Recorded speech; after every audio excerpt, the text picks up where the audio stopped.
100 जना भन्दा बढी प्रहरीले रवि लामिछानेको निवास घेरिसकेका थिए।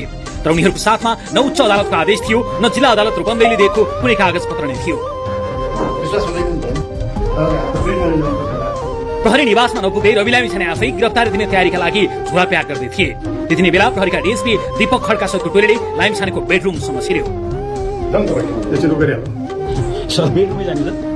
बेडरुममै निस्कला घरमै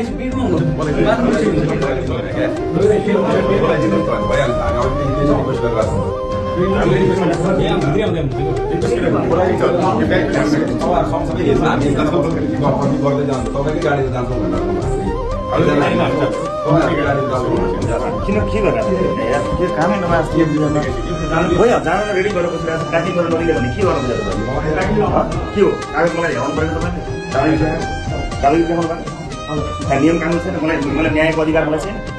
मेरो कानुन व्यवसाय भेट्न मिल्दैन कि कर झपार लानुहुन्छ मलाई कानुनको मजिद मलाई कानुन म कहाँ भाग्छु के भाग्छु म। लामिछानेले उनीहरूलाई अदालतबाट आएको कानुनी कागजपत्र दिनुहोस् भन्दै गर्दा प्रहरीले झण्डै 1 घण्टा उनलाई टारिरहे। साथै प्रहरीका यी अधिकारीले झोला प्याक समेत अरूले गरिदिन्छन् भन्दै दबाब दिइरहेका थिए। यस्तो पनि हुन्छ मेरो प्याकिङ गर्ने मेरो औषधि मेरो सामान केही खान चिज त लानु पर्छ। मैले पर्दैन त्यो के भयो के हो तपाईँ आदेश मान्नुहोस् न। यस्तो पनि हुन्छ इलिगल आदेश नगर्नुहोस्। इमान्दारीपूर्वक भनिसक्यो पब्लिकली भनिसकेँ मैले म गिरफ्तारी दिँदैछु आफ्नो हेर्नुहोस् त पब्लिकली हेर्नुहोस् हद नगर्नुहोस् यार अन्यायको हद। एउटा मान्छेलाई अन्यायको हद नगर्नुहोस्। मार्नुहुन्छ भने मार्नुहोस् सजिलो त्यस्तो आदेश छ। एटिट्युड के हो सर एउटा कुरा रेस्पेक्टफुल्ली पनि तपाईँले सबै गर्न सक्नुहुन्छ। त्यो एटिट्युड तपाईँले अनुहार पार्नै पर्छ सर।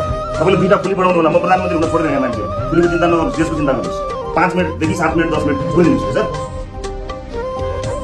मैले सही गर्नु पऱ्यो मलाई दिनुहोस् न बुझी कस्तो अचम्म हेर्नु एउटा पत्र दिनुहोस् न बुझी लेख्नुहोस् दिनुहोस् न भइगयो त ल दिनुहोस् मलाई ओके सर भोलि कानुनको विरोधी गर्नुहोस् तपाईँ ठोक्नु होला नि त हाम्रो बुझा यस्तो भन्ने हुँदैन नि। म त भइसक्यो नि मलाई सम्मान गर्छु पत्र दिनु न पत्र पत्र दिनु न भाइ ए ल भयो पत्र दिनुहोस् भइसक्यो त केही गर्नै परेन त पत्र दिनुहोस् लैजानुहोस् एउटा पत्र त मैले दिनु पऱ्यो नि पत्रै हुन्न र पत्र दिनु नभइगयो त विवादै छैन त म गइहाल्छु। त्यसपछि प्रहरीको न्यूनतम मर्यादा समेत नराखेका यी प्रहरीले रेकर्ड फाइलबाट एउटा खाली कुर्सी निकाले र विवरण दिन थाले। जबकि उनलाई कुन कसुर अदालतको के आदेशमा पक्राउ गर्न आएको हो भन्ने समेत भेट्टा थिएन। उनी अर्का प्रहरीको सहयोग माग्दै थिए।